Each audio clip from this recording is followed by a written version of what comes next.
Un matin de janvier, je me rappelle, il faisait froid. On avait 2 heures de perm avant de prendre les cours. On était tous là. Diego et Benjamin ont voulu nous parler à Yon et moi. C'était au Fronton, lieu où ils pratiquent des sports de leur région. Nous nous sommes assis avec Yon, pendant que Diego et Benjamin étaient en face de nous, debout. Ils nous expliquent qu'en ce moment le lycée est blindé de rumeurs contre moi, que cela crée des histoires et des tensions. Benjamin revient sur l'histoire avec sa sœur, et Diego sur le fait qu'avec Yon, ça fait un moment que ça déconne. Je me suis dit, l'un comme l'autre veulent éviter les histoires. Ils sont assez matures comme mecs, ils vont vouloir repartir à zéro et m'aider pour affronter les rumeurs comme de vrais amis. Pour moi, c'est ce qu'ils sont après tout. À la place, ils nous ont claqué cash.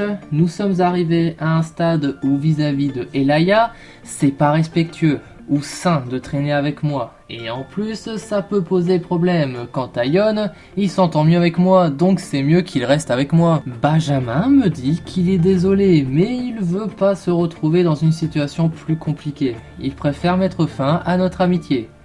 Tout ça avant de tous deux se retourner et partir en ville sans un mot. J'étais bouche bée, choqué, les larmes aux yeux.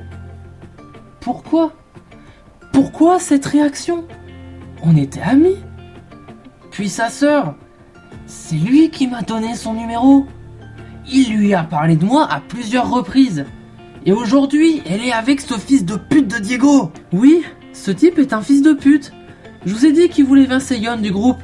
Monsieur, ça ne lui a pas plu que je refuse.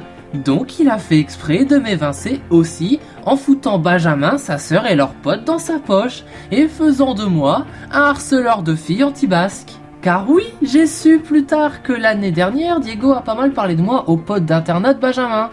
Oui, il a utilisé mon plan pour niquer Tony contre moi, à une différence près, que je ne pense pas l'avoir réellement mérité. Quoique, suis-je allé trop loin? Était-ce du harcèlement? Pourtant, je suis le premier à le dire et le défendre. Quand une fille ou même un mec dit non, c'est non. Mais j'ai continué.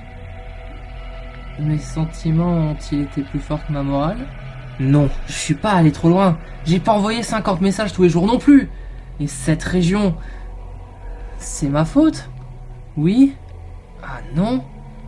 Oui? Ah putain, je suis paumé. Nous sommes quel mois là déjà? Février? Ah non merde, on est en avril. Ah, déjà? Où est passé Yon? Yon? Yon? Ah oui merde, non, bah non, c'est vrai. Toi aussi tu m'as lâché. Remarque, je peux te comprendre avec cette situation. J'ai laissé tomber ma stabilité. Du coup, des fois je suis violent. Je vais faire quoi maintenant? Des fois je me prends des œufs dans la gueule. Un drapeau basque a été collé et tagué sur mon sac. Alors qu'au fond, c'est pas que je les aime pas. Je veux juste pas être basque. C'est tout. C'est pas compliqué à comprendre. Je suis la tête de turc du lycée. Le seul truc que j'arrive à suivre étonnamment, c'est les cours. Je suis très seul. Personne ne m'aide. Chez moi, ils captent rien à la situation. L'administration ne se bouge pas le cul. J'ai personne à qui me confier.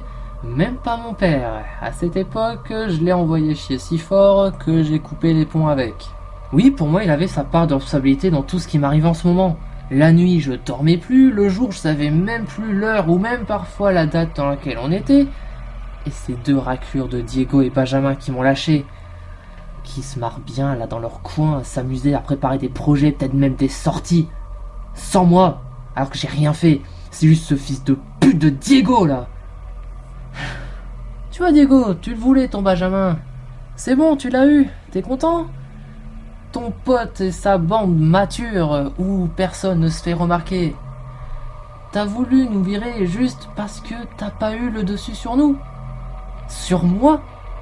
Pff, ces deux-là ont une telle responsabilité. Benjamin le premier, envers sa sœur. Assume! T'es aussi l'harceleur de Elaya, ta propre sœur. Tu as participé. Complice, connard, crevard, sale bâtard! C'est toi qui m'as donné son numéro. C'est toi qui m'as aidé à me dire quoi faire, quoi lui dire pour essayer de la séduire un petit peu. C'est toi qui as été lui parler. Tu es responsable autant que moi. Prends ta part de responsabilité, bordel de merde. Sale fils de pute! Combien de fois j'ai voulu prendre un couteau et les égorger ces deux-là. Imaginez la satisfaction que ça me donnerait, le bien que ça me ferait de les voir croupir dans leur souffrance, voir les gars qu'ils ont détruits, qui m'ont détruit. Moi, c'est moi le gars qu'ils ont détruit, et ben que je les détruise à mon tour. J'ai fini par avoir le bac. Et en partant, j'ai crevé les pneus de leur voiture. Je pense que c'était le minimum. Le lycée fini. Je suis coupé du monde, chez moi, sans rien, plus d'amis, plus d'envie, plus d'esprit stable. Qu'est-ce que je vais faire de mon avenir?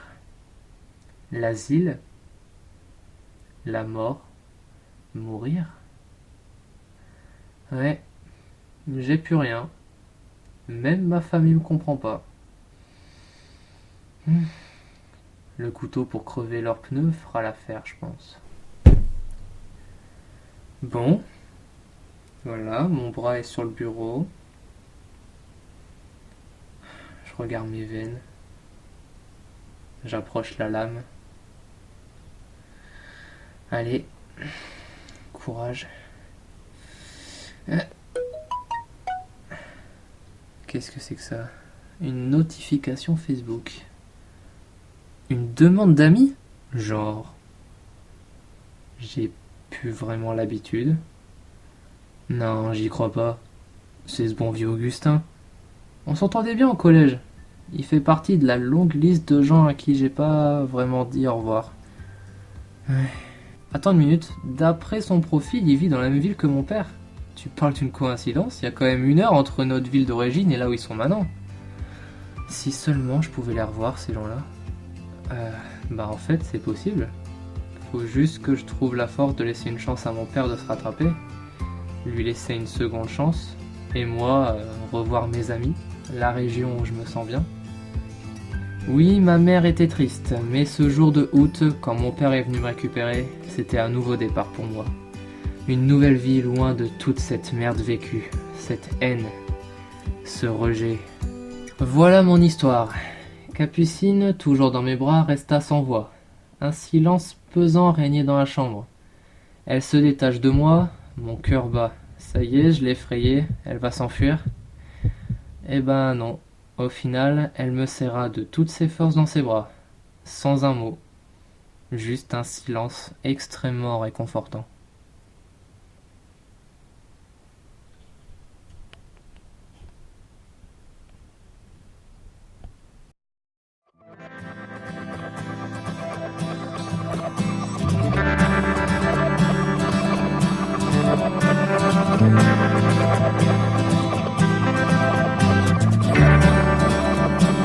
Pour ne pas louper les prochains épisodes de Jeunesse Trouble et les autres formats de la chaîne, pense à t'abonner ainsi qu'à mettre la petite cloche.